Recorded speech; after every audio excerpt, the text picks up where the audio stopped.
Nimbagal daw kada kayo aming kabagisis.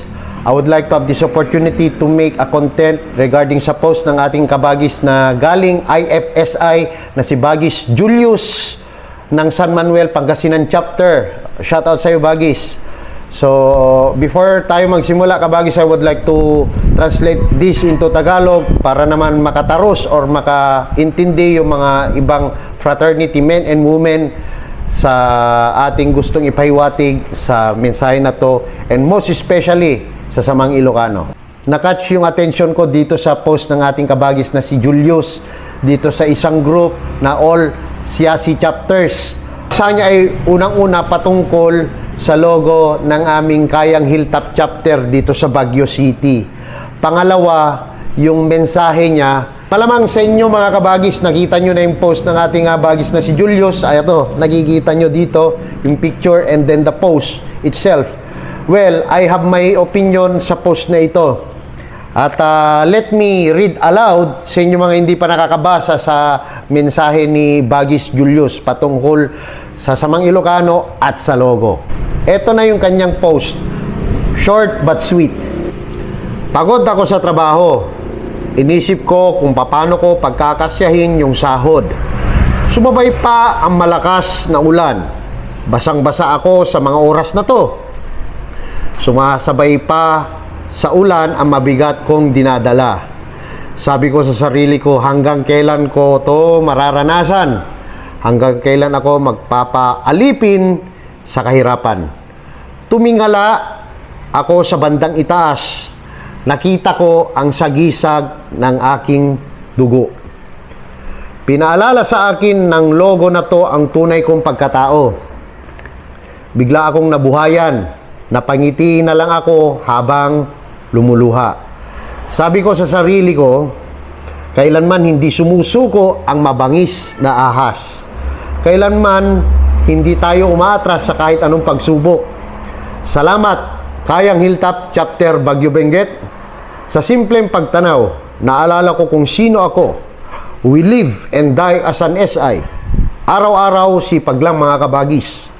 Agbyag iti amin nga faksyon ti Samahang Ilocano, agbyag ti 61892, agbyag ti IFSI 21238, agbyag amin nga Samang Ilocano. Ayun, narinig nyo nga ang post ng ating kabagis na si Bagis Julius. Hantayo mo no, anya di current status na that time, yung term niya nabibigatan just because siguro na nakiplasa ken nabitbit na nadagsen de bitbit na, or what is he feeling inside. Well, I can relate din, Bagis, kasi there was a time nung college din sa akin noon nga I was broke and I was problematic na idikalkalkalik de wallet ko. I saw my ID.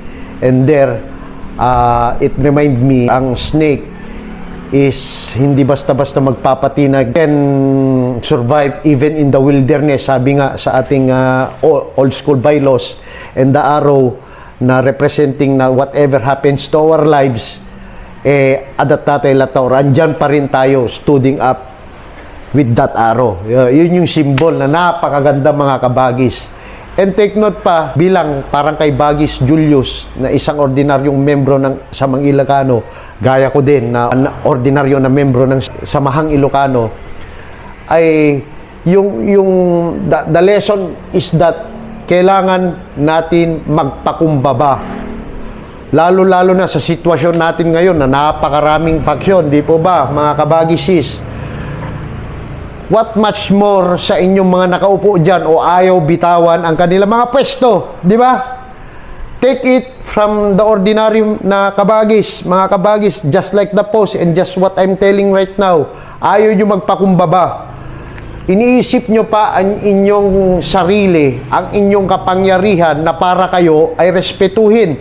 Well, in fact, paano ka re-respetuhin ni mismo ikaw na leaderes ay hindi alam or hindi pa alam or hindi mo pa pinapahiwatig kung ano ang meaning ng symbol ng SI para sa'yo. Mag-isip-isip ka nga.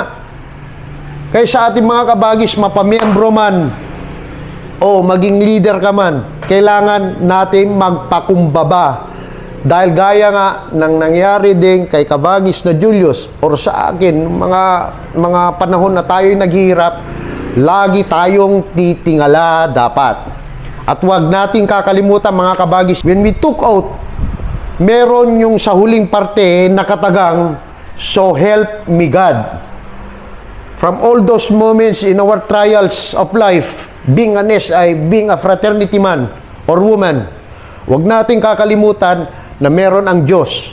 Lagi nating sinasabi sa ating oath, "So help me God." Ayun lang mga kabagis, no daman iti trials of life na ating dinaranas, hindi tayo patitinag, sipag lang. Nga ko na ni Bagis Julius, pursige natin kahit anumang ginagawa natin sa buhay. Alam ko, bawat isa sa atin ay may sari-sariling dahilan kung bakit tayo sumali ng SI. But one thing is for sure, that's why we are using our t-shirt na SI with the logo SI, because we want to have identity. And that identity, mga kabagisis, pangalagahan natin. Magrespetuhan tayo sa bawat isa't isa. Kung leader ka man, irespeto mo muna ang iyong mga member. Kung gusto mong ikaw ay respetuhin din. Ganun din sa ating pamilya, sa ating trabaho, at all walks of life, mga kabagisis. Kaya ako sinabi kaninang tinatagalog ko to para matranslate natin, para maintindihan ng mga ibang fraternity na hindi lang sila ang merong purpose sa kanilang fraternity, bagkus para naman maintindihan ng bawat isa sa atin kung ano ang layunin ng Samahang Ilocano. Yun. So, yun lamang bagis ang aking mensahe. Salamat kada kayo ti panagdingeg yu kinyak. Agbyag kayo amin, ken agbyag ti Samahang Ilocano.